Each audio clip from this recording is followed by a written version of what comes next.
It's a perfect day for a skydive.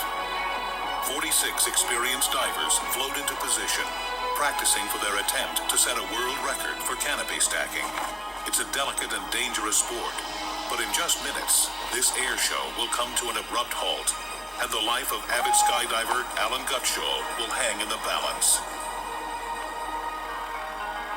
Here at Skydive City in Zephyr Hills, Florida, people come from all over to jump at this famous drop zone. Skydive City is also known for being the home of some of the best canopy stacking teams in the world. Sometimes called sky art, canopy stacking has been around since the 1970s. These colorful designs that sweep through the sky may be beautiful, but creating these shapes is a painstaking challenge that requires much skill. Each skydiver must carefully pilot his way to a predetermined position on the formation. Then he must lightly grip the lines of the canopy below him and hold on. Canopy stacking has its risks because the skydivers must work so closely to each other. One false move can set off a chain reaction that can cause a parachute to malfunction. You ready for a jump? You ready to do it? Truck driver and skydive enthusiast Alan Gutshall had made this sport his passion for 20 years. But this day was going to be particularly special. Alan is part of Team Diamond Quest, and they are on a mission. If they can create a diamond-shaped pattern with 46 skydivers stacked on top of each other, they will set a world's record, breaking the current French record of 45. Whirly, whirly, jump, jump, whirly.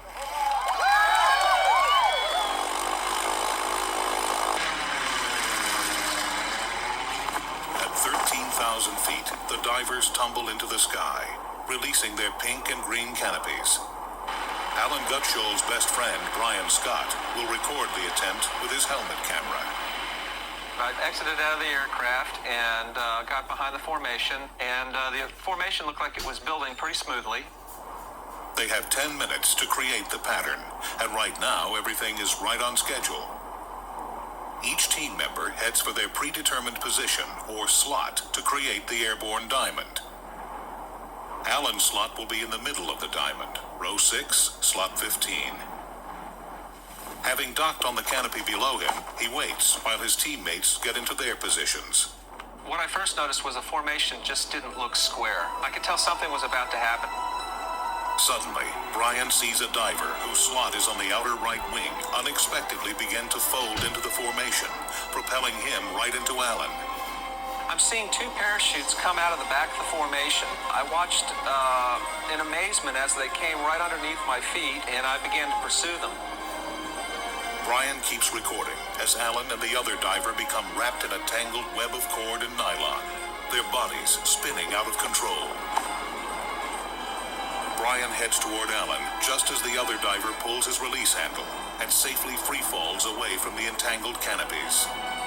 I put my attention back to Alan and began to follow him, and it started to get worse. Brian sees that all the canopy lines are now wrapped around Alan's neck. If Alan opens his reserve chute, he'll probably be strangled. I could see that Alan was very busy. He was trying to clear some lines from his body. He began to go into a spiral. Brian watches in horror as Alan continues to plummet.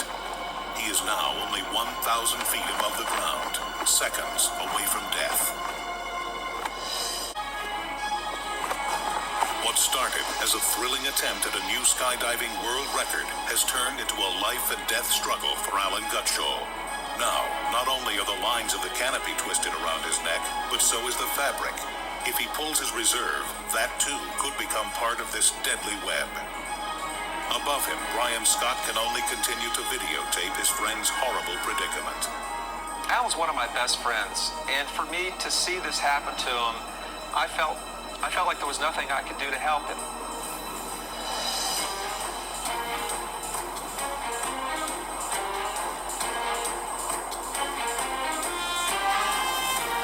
Then, Brian sees Alan cut away from the canopy. But Alan's now in free fall, dangerously close to the ground. At a perilous altitude of only 700 feet, Alan manages to pull his reserve chute. As Brian touches down, he sees that his buddy has landed safely. To see him come out of this unscathed was just one of the happiest times of my life. It was for Alan as well.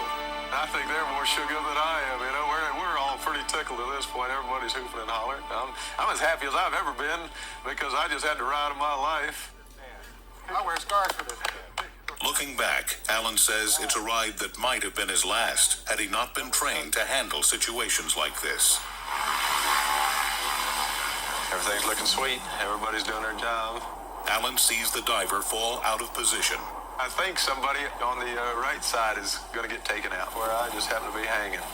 I realized that the bullseye is me. I know I just took a frontal assault, and we are together in a pretty good wrap.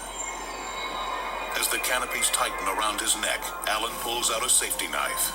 I'm feeling a lot of pressure on my neck. I'm just cutting away. It's not working. I'm spinning. I'm feeling the pressure. I'm feeling the violence of the two canopies. I cannot isolate the line on my neck. I don't want to be in a violent spin hanging from my neck because I don't think I could hold consciousness that long. It got to the point where I was just hacking pretty wildly. Alan finds the nylon is too tough to cut and the knife breaks. Amazingly, he had packed a second knife. Okay, so I've got another knife. I'm in a violent spin, so I decided to initiate a cutaway. This will isolate the lines that are bugging me. Alan takes the risk and gets rid of his main chute and pulls his reserve.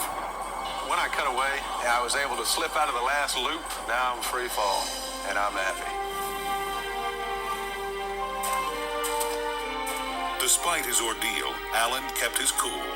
You really don't have time to be scared or panic.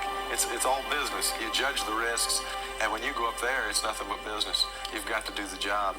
But still, Alan and the Diamond Quest team needed to know what went wrong. Mike Lewis, one of the world's foremost canopy stacking and skydiving experts, spends many hours training people for such performances. First rule, safety. Don't dive. Remember, if a parachute below you collapses, There is always the potential for an accident.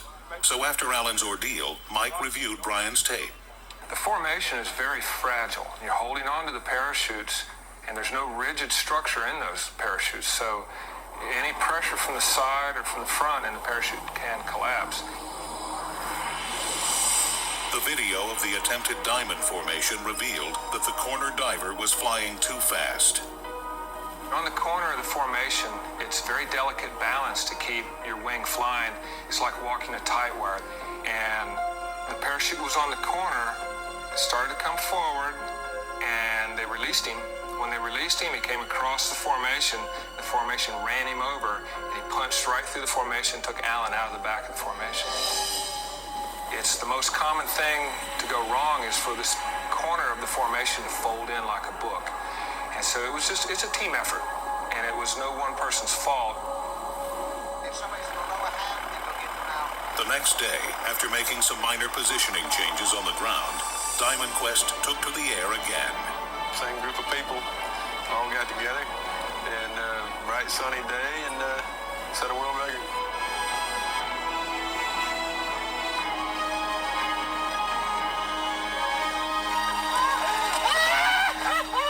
There's a feeling of freedom that comes with cheating death, especially when you get to watch it on videotape. My buddy Brian Scott gave me a big thrill when we got to the ground because he had been on me the whole way.